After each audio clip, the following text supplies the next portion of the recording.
Let's head into the last empty places with author Peter Stark and broadcaster Jimmy Mack. A podcast about the adventure of getting lost to find yourself. Join Peter and Jimmy as they head into places where sometimes the only lights are the stars, and the only guide, your wits. Peter, by the way, this is the 4th episode of The Last Empty Places. I'm Jimmy Mack, and of course, Peter Stark, author, adventurer. I'm going to call him an actioneer today. He joins us as he always does. This is our show. We're thrilled to have you guys here. I hope you guys are out there getting lost and finding adventures. We found something, Peter. We found our first guest. Would you like to meet her? Would very much like to meet her. Sarah Lee, by the way, is the founder of Waypoint Vets, and she joins us this morning. Sarah Lee, let's just kind of say good morning to you. How are you? How's the world treating you? Good morning. I'm honored to be the first guest. This is a topic I'm excited and passionate about. So I'm just excited to start talking about it. And I'm glad to be here. That's for sure. Good to meet you, Peter. What an honor. Good to meet you. And I think we've discussed at some length, Jimmy and I have, in this first season, basically, of our Last Empty Places podcast, where the first season general theme is the art of getting lost and how to get found again. So it's really about why getting lost is important and how it can be a transformative experience. Well, I mean, you said it up beautifully, because the fact of the matter is, so if this is a podcast about getting lost and finding yourself again, I can't think of a better person than to start off with than our friend Sarah. Guys, go to waypointvets.org. If you head on over there, tell them, Sarah, what they will find about you and what they will find out about your organization. Certainly. Yes. It's an adventure-based nonprofit. So I'm an Army combat vet. I was in 01 to 09, one deployment to Iraq, 04 to 05, and since have founded a therapeutic adventure charity called Waypoint Vets. So we take our fellow veterans out on multi-day adventures, literally getting lost, disconnecting to reconnect with ourselves and each other, and just getting into nature, which provides this blank slate we get to fill however we need. And it's amazing what happens out there to you, for you, and the clarity. It's such a unique clarity that comes in when you get out there in the elements, in these landscapes of America, which are just beautiful. So that's a huge component of our programming, is nature-based adventures. I looked at your website to see some of the things you've done and some of the events coming up. I'm amazed how many events you have coming up. They're riding events, they're wilderness events, they're the Appalachian Trail events. My nephew, Jack Stark, just started the Appalachian Trail this morning. So I just got a photo from him at the entrance gate of the Appalachian Trail. So maybe you guys will run into him on the Appalachian Trail. He's in Georgia. So aren't you going to the mountains of northern Georgia? Yes, it's actually kind of possible. He'll actually probably get through Georgia by the time we get there in May. But yeah, we do the Georgia section in May there, north to south. Oh, that's cool. So give us an example of what you do. I mean, on a typical adventure, a wilderness vets adventure, or any kind of adventure that you do with your organization. Certainly, yes. And like you said, the offerings are dynamic. I'm personally a human kitten. I had to have a diverse set of offerings for veterans, and we're all different too, ability level wise, struggle wise. So just intermixing the veterans with these landscapes, these empowering but humbling landscapes of America is huge. For example, we go out west and go canyoneering. We navigate the canyons and gain elevation, only to rappel hundreds of feet through slot canyons, navigate this raw terrain. It's survival of the fittest out there. Like, you feel like a survivor just being in that environment. So it really reignites a lot of things inside you as a veteran who has had to be a survivor in other environments that aren't as pleasant. So we really tap into what the landscape in that area offers. And it's the little things too, like that one flower you'll see in a whole mile that has survived the impossible to bloom, or these huge mesas that look like sinking battleships. And it's just, there's so much symbolism out there, and the vastness just allows you to breathe bigger, think bigger, and feel bigger. And it really is just the opportunity to redefine a lot of things that's going on inside, And like you were saying, find yourself. You have to lose yourself to find yourself. So one of the things the slot canyons really hits a resonance with me. And I can really imagine too that, I mean, I'm not a vet. I'm far from any combat experience. Except for the Black Mamba. Well, the Black did have that combat experience. That's a story for another time, or we can tell it later. But anyway, I got a great Black Mamba story. Literally probably the closest I came to dying, literally. And, but I'm thinking about those, like the slot canyons, which I've been in some of those, and they're so cool and so beautiful. And what I'm thinking, for someone who's a vet or not a vet, for anybody, but especially for a vet, it takes this intensity of focus that I imagine is, paralleling what you might have in combat or any sort of war setup situation. And that, it's like, it's kind of like you focus or you die. I mean, literally, when you get in those places. And the other thing that I find is that it's like the outside world doesn't exist. What is it? About 3 years ago, we were invited by a bunch of old veteran river rats down on a full-length trip of the Grand Canyon, rowing our own rafts. And they'd done it like dozens and dozens of times. And Amy and I got invited along, and I was rowing my own raft with one of our friends who's also in his 70s. And for 15 days, I did not have a single thought about anything outside that canyon. I mean, not one. It was bizarre. And so I can bring that experience a little bit to what you're talking about, taking veterans into these wilderness settings. Sarah Lee, isn't that kind of the point too? Because really quickly, I want you to respond to Peter, but I just want to kind of set something up. You talked about seeing the things that look like battleships, the mesas that look like battleships. The idea that it really is a search for meaning in a lot of ways, that you put these together, and each one of these adventures, they're not the same. That some of them are just really intense, brisk walks to a campfire where people sit around and share stories and kind of recover that which has been lost. And some of it is exactly what Peter talked about, where it's like, if you don't focus, you're going to die.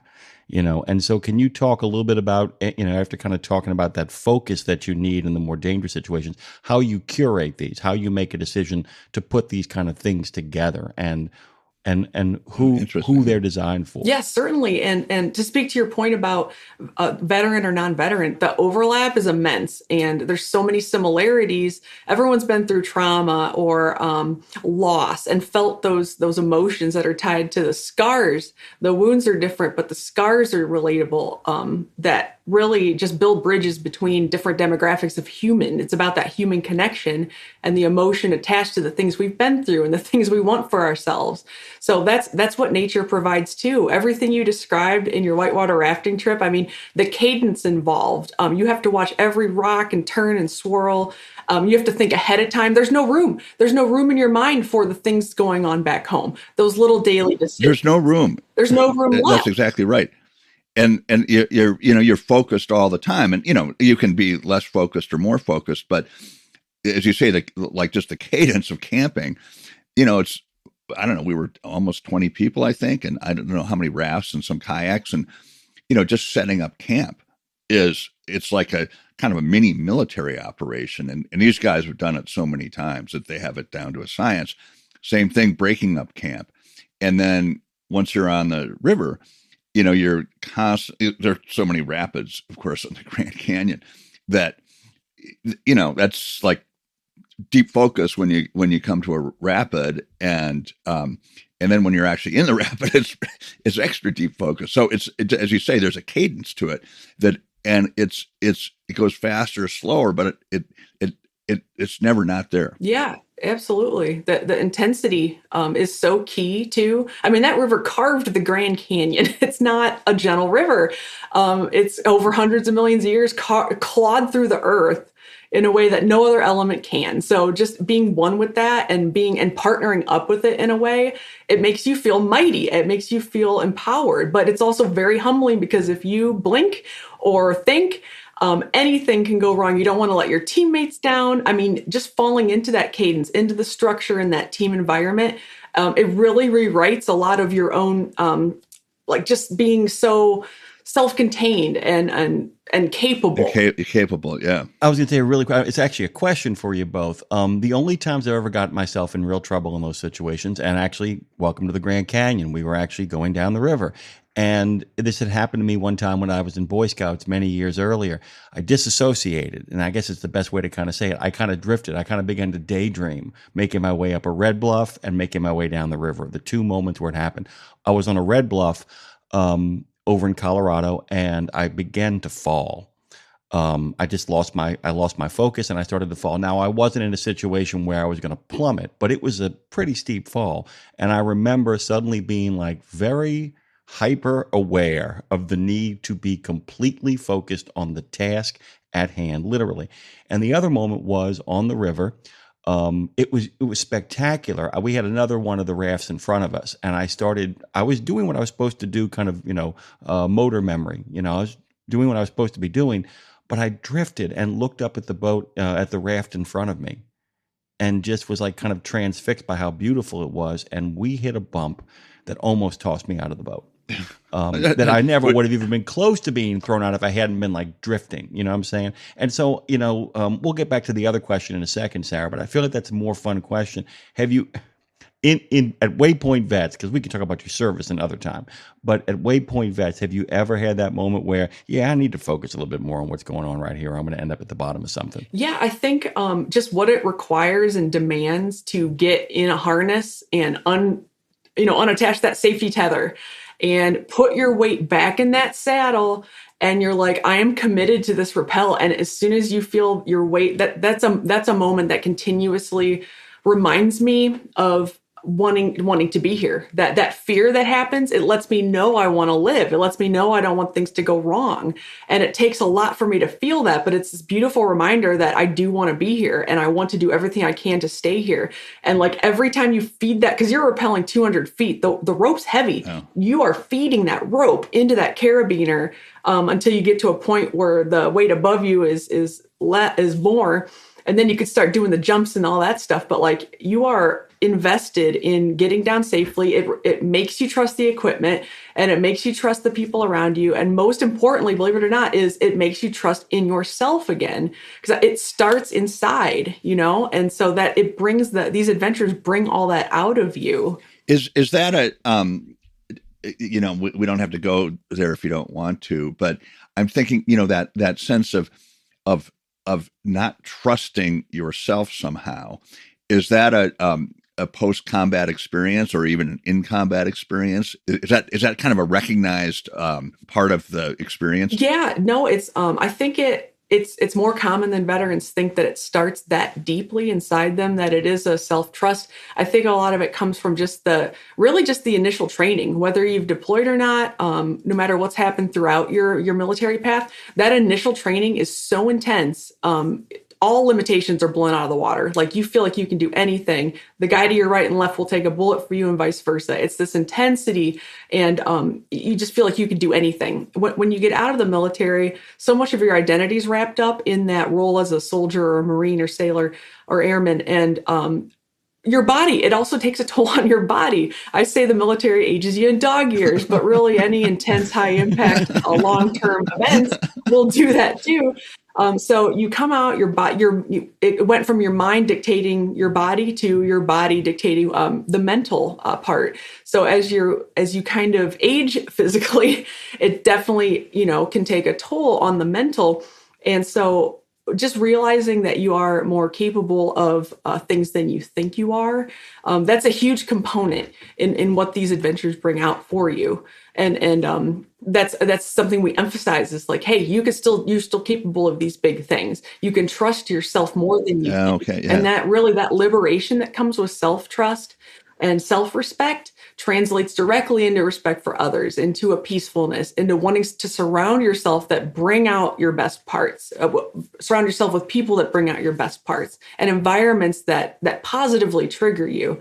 But it really does all start with trusting yourself again. I really do feel like. That's a great explanation. And I can understand at some level what you're trying to achieve. And you describe the experience of being in the military is so intense, the training, and then if you're deployed or whatever happens next, it's intense. And you also have this like big structure around you of ways to behave and to find relationships. And I can guess that when you leave that, it's, when we're talking about getting lost, I mean, I can imagine it could be pretty easy to get lost without suddenly it's like the door of this big institutional structure opens and kind of kicks you out, and there you go. And I can see how that would be really disconcerting. Yes, and really getting lost versus losing yourself there's a differentiation there. You just kind of lose that identity, and but I think what helped was getting lost. In the midst of losing myself, losing sight of who I am, of what I have, all of those things around me that are in place, just being fractured, and having to kind of start over from the foundation up about who I am fundamentally, foundationally, and truthfully, getting lost was what worked for me. I tried a lot of things, and getting lost worked. Jimmy was saying that you cross country, you rode your bike across the country at one point. Yes, that was definitely, I'd reached a rock bottom, and to the point where I actually made an attempt on my life in early 2017. And, I had love in my life. I had a business I was running. I mean, I think it was the culmination of a lot of different things, mostly things people didn't know about, like a daily pain level that had increased over time, and losing friends during deployment, and to suicide since. The more I thought about it, not being here, the more peace I felt. And I really confused that peace with what I could attain by living fully in a totally different way, and simplifying the absolute hell out of my life and fitting everything I need for half a year in those saddlebags, and just taking off on a Hail Mary journey was life-saving. And that's what inspired me to start Waypoint Vets, to just introduce this option to other vets that it can be simple, that simplicity salvages the mind and service saves the heart. And so serving again in some way, and simplifying things, just that combination changed the course of my life. That is so cool. I mean, it's so sad that you go to the bottom and then you come back up. And I've had some experience with that. On an earlier episode, I talked about my father who eventually took his own life, but that coming back from that so wholeheartedly and so fully and so alive and intensely is really remarkable and such an inspiration. So I feel inspired. I've kind of want to put my life in the panniers of the bike now and take off for 6 months, but kind of in a virtual way. Well, and you got a book to promote too. And I've got I'm sorry, I'm going to be sort of doing that. But that's the former book. I've got a new book too. I wanted to ask you, because we did a really great thing. We just drifted into you kind of explaining what getting lost means to you and what the importance of that is as well. Let's talk about, though, having been to some of those empty spaces. And I promise we will get back to the curation of the events. But can you kind of talk about what an empty space means to you? Because you're a person who has walked into some places where it's like, anybody know where we are? Yeah, no. And I want you to kind of, Peter and I both have definitions for what an empty space is, but we'd love to hear yours. Yes, and honestly, walking into those places is so invigorating. You feel very special, I think, when you find uncharted territory, or lesser known places. It's just harder and harder every year to find those places. But I think what mainly stands out as far as empty places to me is the voids inside, and especially the ones that seem impossible to fill. And people fill those voids with all sorts of things in search of feeling complete. And I think that as far as empty spaces, I seek those out because, like I said, it allows you the opportunity to fill them however you need. And I think that just having that clean slate to build whatever you need from is really special. When it's not like all this predefined things, when all these parameters don't already exist. It's just kind of this vast open space, whether it's mentally, whether you find somewhere physically without another human in sight. For my solo recharges, I do for my personal decompression. Those are the places I seek out. That's why I'm so pumped about your book. And because it is harder and harder to find those places. But ultimately, those are the places that tend to fill those voids inside. Yeah. I just realized what you said was the empty places for you fill the empty places in you. Yes. That could be another tagline for our show. Please use it. The more people that think about that, the better. I think it's an important message. It's not as hopeless as you think. It doesn't have to cost much. Nature's everywhere. It's an amazing vessel for rediscovery and self-empowerment. And, I think that there's something, the times when I really have been lost, like really disoriented, there's something about that experience that kind of connects you to the core of yourself, because you realize how, as humans, as creatures, I suspect all conscious creatures have this, and unconscious too, or sentient, that you're oriented all the time in space, in time, in so many quadrants, and that if you lose one of those all of a sudden, like geographically, not knowing where you are, or we were talking about this lying compass. Yeah. I was talking about being in the mountains, in the mist, in the fog, and big crazy adventures there, and over a course of several days. But one morning, and we were trying to hike out of this mountain range, and it was completely socked in with mist, and the slopes are off angle this way and that way, and at one point it was like, we're headed downhill. And so, that should be kind of the right direction. And then we like check it on the compass, and the compass is like 180 degrees the other way. And, I look at the compass and I said, there's something wrong with this compass, because that's not the way. and it just makes you, it just kind of rips you out of all those anchoring quadrants that you're constantly living in.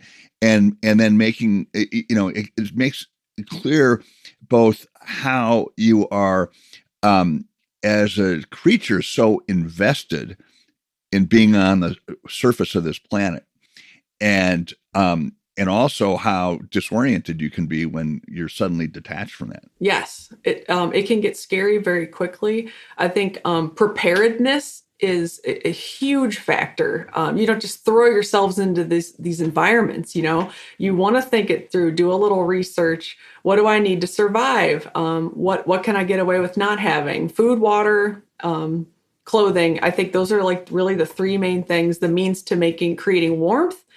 And you just make sure you have some tools going into things. And that's very empowering to have your tools, to know how to use them. And but those things happen where you find yourself somewhere you didn't think you were. And there's a sense of panic, a little bit of franticness that occurs inside you. Exactly. And that's awakening That's too. it, man. And it's like something could really go wrong. I might not be able to find my way out of here or be found. I might die. And that could happen to any of us on any given day, anywhere we are.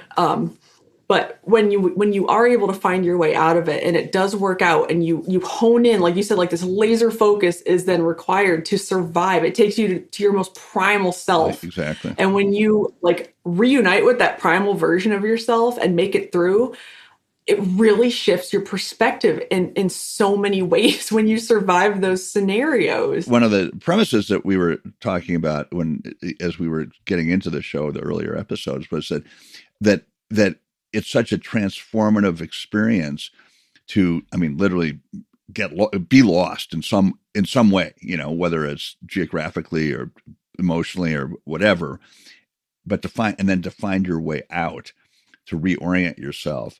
It's really a transformative experience, and I think such a strengthening one. It is the best feeling in the world.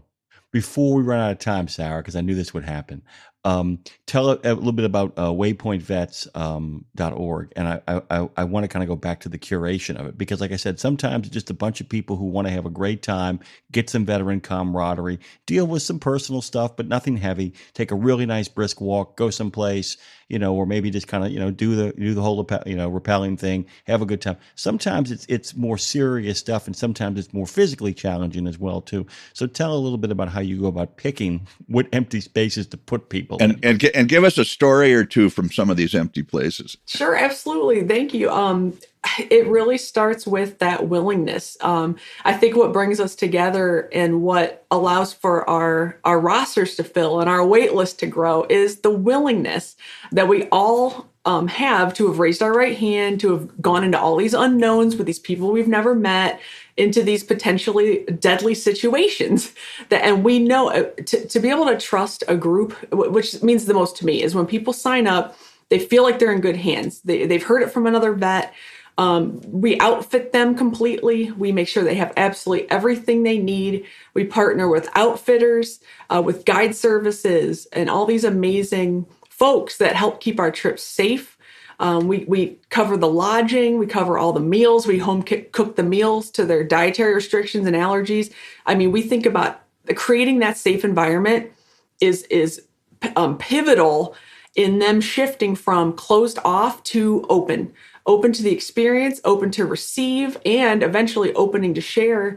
Just that willingness comes back out in them. And we don't want to disappoint. We want to show them that it's possible to trust. It's possible to trust in yourself, go into unknowns, leave your county, leave your home. Like all veterans that sign up with us are at-risk veterans. The sign-up form itself is extremely long, and they are sharing what they want to gain, what they want to overcome, what they're struggling with, and their stories. So pairing them with the right trip is also very important. So we pick them up at the airport, we take them to the lodging, all the transport's covered. Showing up can be the toughest thing for folks. Following through is a big deal, especially for veterans that were in such a structured environment where all the bases were covered for them. We had to ask to use the restroom, so no pun intended. Yeah, literally, may I utilize the latrine? And I'm not even kidding. So it's like they get out there, and just for them to be able to rely on someone else again is huge for them. And the ripple effect of what we hope to create through the nature, the simplicity of the programming. We also have a mental health professional on every trip that's also a veteran to help navigate the conversations, ask thoughtful prompts that are empowering. Who am I now and where do I go from there? We don't focus on our worst days we've had. It's about forward movement and uncharted territory and having the tools to navigate it. So when you go on, one of these adventures, and you have, rappelling down slot canyons or whitewater, or hiking a trail, or riding a horse, whatever cool activity you're doing, then at the end of the day, is there kind of the equivalent of sitting around a campfire and discussing the day together as a group? Yes. That's exactly what we do each night. We have reflection circles where we reflect on the day, the symbolisms, the emotions that were brought out through the activities, through the intensity. And then we relate those to things that we might have been through or hope to overcome. And then we provide the tools through their own experience, through that shared experience. They gain tools. They realize what triggers them positively. It's not all about these bad triggers. There are things that bring out that strength in you, the hope. It's not bunnies and unicorns. I mean, these vets, every one of them earns everything they gain on these trips. It is hard work on these trips. It's not a vacation. And that camaraderie at the end of the day is probably what we all miss more than anything else, is just feeling like we're part of something bigger than ourselves and realizing they have a family bigger than they could have imagined. Really just, it changes your whole perspective on how alone you feel and the hope that you feel for yourself and your own future. I just want to kind of follow that up by asking a question. So we talk about the moment of being lost, that what I call the shitsky moment, I can't believe this is happening. And I've got to refocus myself.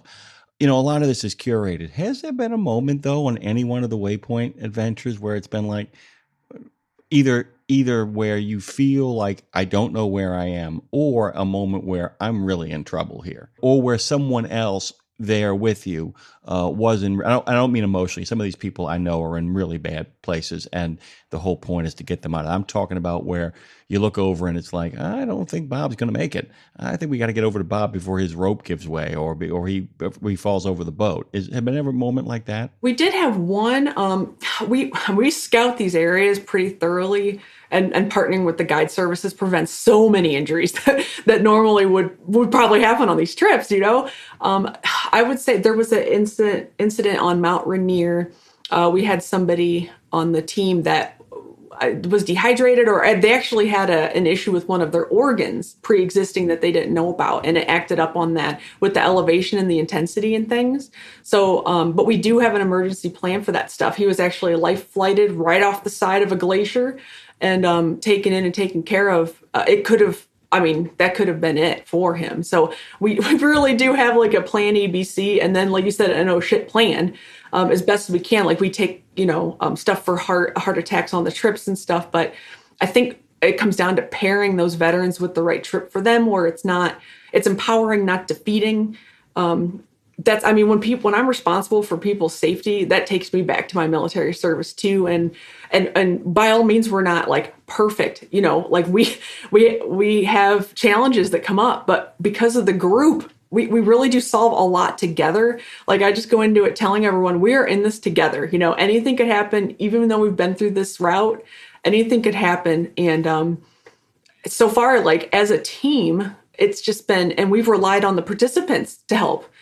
We all come together. Well, on our Lake Powell trip, we had a 100-foot long houseboat. That is a big houseboat. It's huge. I'm surprised it didn't bottom out on Lake Powell. Yeah. Well, that's where we bridge civilian and veteran too. The owner of that is a doctor, a surgeon that owns it and comes out and captains it for us. And we try to bridge that as much as we can, because we're nothing without each other.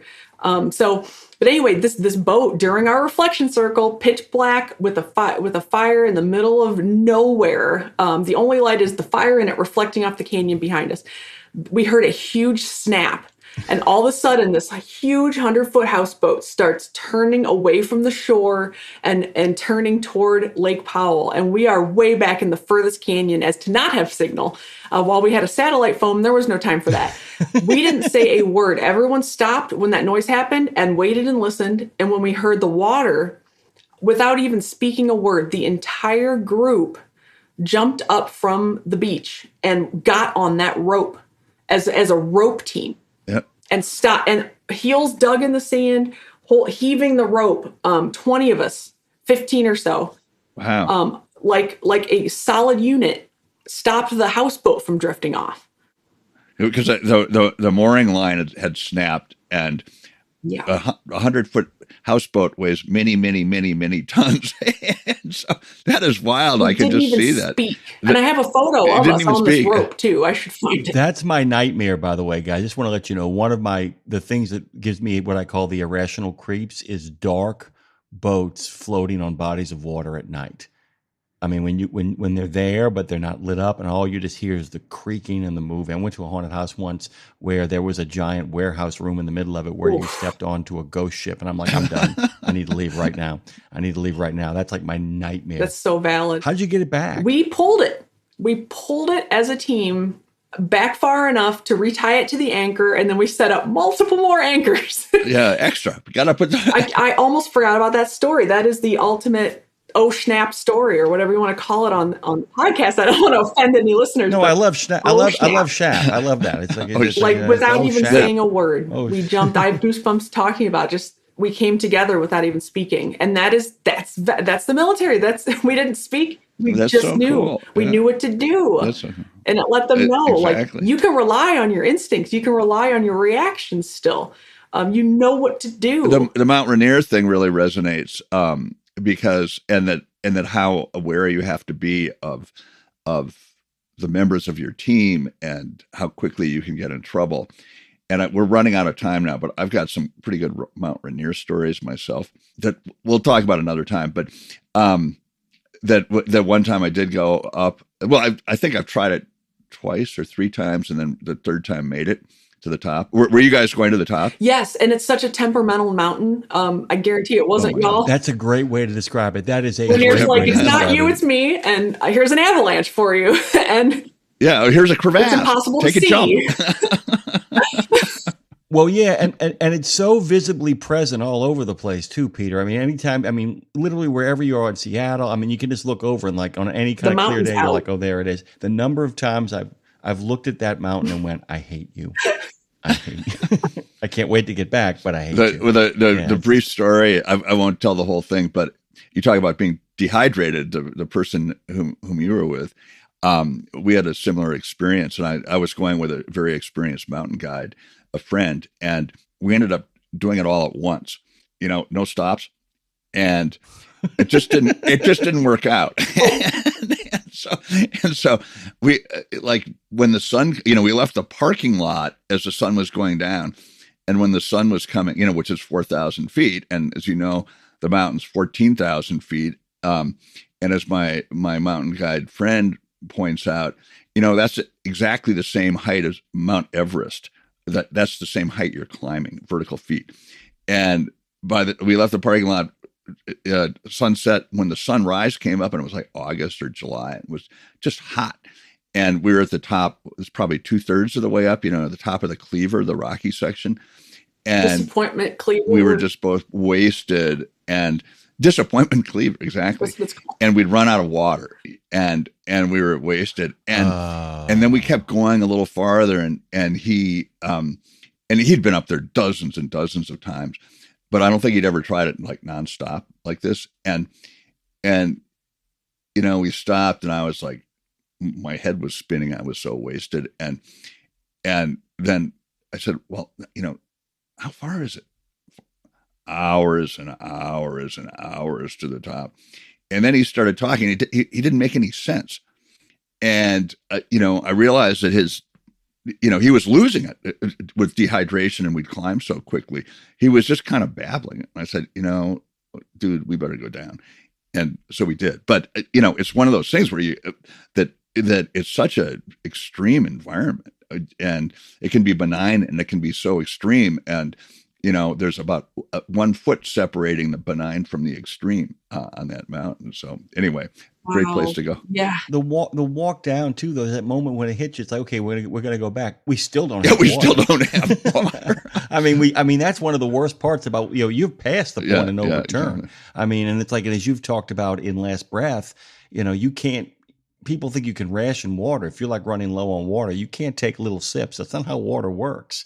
That moment in the book, by the way, you should read that too, Sarah. Everybody should read Last Breath by Peter. There's a moment where it's about dehydration, where it's like, nope, you can't ration water. It is what it is, and that's, and when it's gone, eventually you'll be gone. And not, well, I don't have to tell you all this, but it's really it's a defining fact of being alive is a supply of water, and you really realize it when you get in those environments. Yes, so demanding. There's a lot of old guys who don't seem, not like you, not like me. There's a lot of old guys who seem to have this problem with drinking water. I think it's because they all grew up inside of cities where all the pipes were awful or something. They just hate drinking water, dude. And it's like getting people to drink water. Understand? It's like, dude, would you not change your oil? And then you realize, oh yeah, there's plenty of people who don't change their oil. No, never mind. It's a maintenance issue. It's a maintenance issue. Speaking of maintenance issues, Sarah, we got to get out of here. Yeah. It's so much fun to have you. What a great first guest. Great first guest. Sarah Lee from waypointvets.org. Lots of great stuff coming up. We're going to get you back. You definitely have to come back. Again. Oh, it was an honor to be the first guest too. And this is just such a great topic to talk about. It's fun. It's meaningful. It's deep. It's all the things. It's all those things. I know we find we can just keep talking about it. But this is why we have to chop ourselves off at a certain point and then have another episode. So we'll have you again for sure. Thanks for having me. Thank you so much. Thank you all so much. We'll be back next week with another Last Empty Places. The Last Empty Places is a Planet Clare production and lives at peterstarkauthor.com. Listen on Apple Podcasts, Spotify, and all your favorite platforms. Write to us on the contact page at peterstarkauthor.com. And in the meantime, head on out and find an adventure.